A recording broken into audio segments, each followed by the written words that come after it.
So I wanted to go over with you the expectation for test corrections. Okay, so the test that we're looking at is our practice STAR test, the 8th grade reading spring tech check. And the grade is already in the grade book, and a lot of you are interested in making corrections. So I want to make sure that everybody knows how to make corrections and get the best score you can.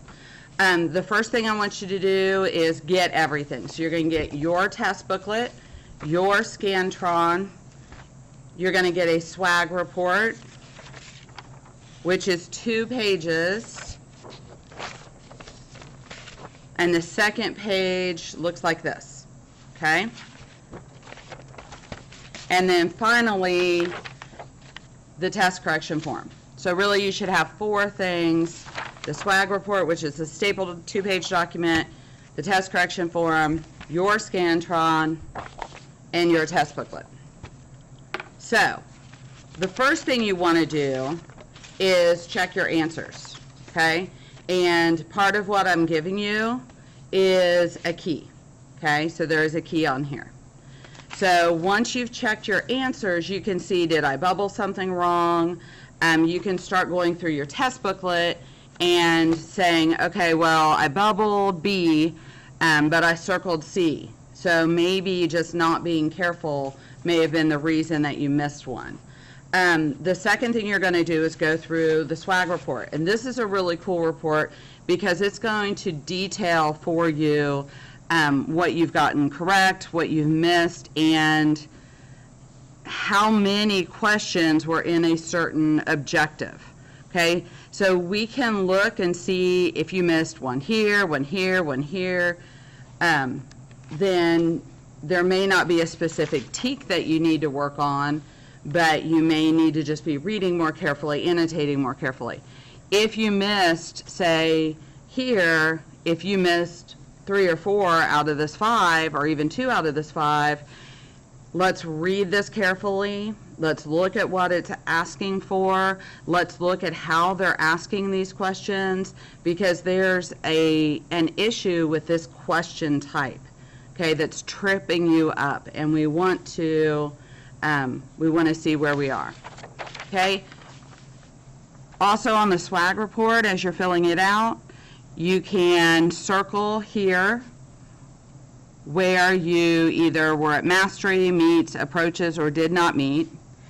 You're going to write down one thing that you feel like you did well on, one thing that you feel like you struggled with, and your effort level. And it's pretty important to be kind of honest with your effort level, because that's going to make a difference in like kind of the planning that I'm doing right now to get you ready for the STAR.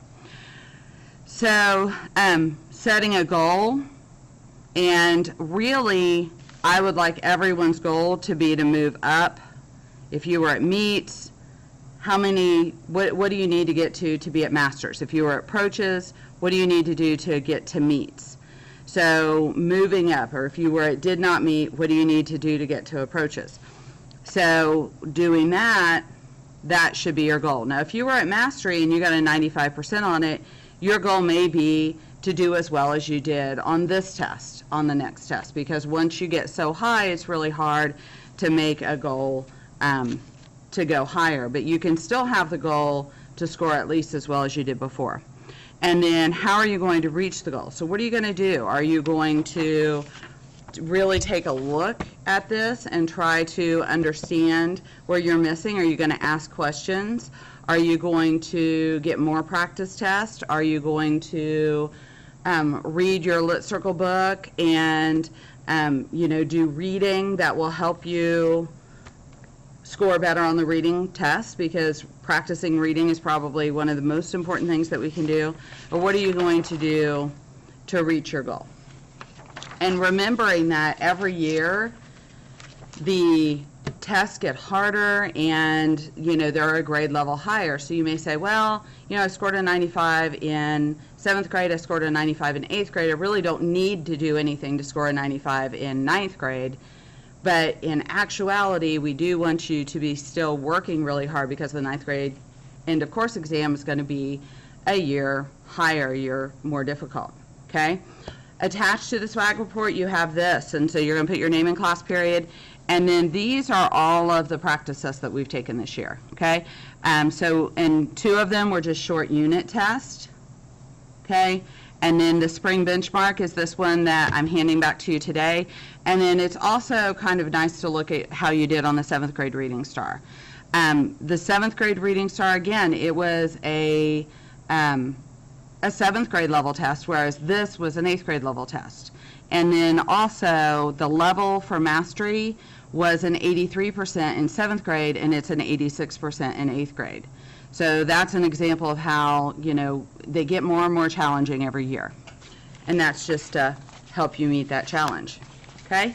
So the SWAG report, what I would like for you to do is get colored pencils or a highlighter and then make a key. So maybe you're going to highlight in blue the ones you got correct, highlight in yellow the ones that you missed, okay? Or do it in colored pencil or however you want to do it. Make sure that you don't black out the numbers, okay? Because if I talk to you about some of these later and you've blacked out the numbers, you've used a marker instead of a highlighter or a colored pencil, that may be a problem. All right, so once you've completed the SWAG report and this testing data, I have it, so you can get it from me, or you can get it off of Skyward, okay? These 2 were from first semester, and then this one is from the 6 weeks. So once you're ready, then you get the test correction form. And read up here carefully because it's going to tell you what to do. The question number, your original answer, why did you choose that answer? Think it through. Don't say, I guessed. Maybe you narrowed it down. Consider the wording of the question, ignorance of word meaning, skill gap. Okay? So did you figure out that you should have spent some time and looked up a couple of words, and that would have helped you answer the question? Is this something that, you know, you get this type of question and you feel like you haven't mastered that skill? I can help you with that. That's why I'm here. So this is really a good thing for moving your score up, is figuring out what question types specifically you missed and then why you missed them. And then you want to put the correct answer, and you have those. Okay, so this isn't a guessing game. You have the correct answers. Why is this a better answer than the one you chose? And then you're going to provide text evidence that supports why this is the best answer. Okay, so please be thorough in your response. You're going to have to write small on these to get full credit. Okay, so this whole section would be for one answer choice, okay? So all of this. So say I missed number 3, and then I missed the next one I missed was number 13. And then I'm going to fill that out carefully. The next one I missed, number 18. And then on the back, you're going to do the same thing, okay? So make sure you put your name in your class period.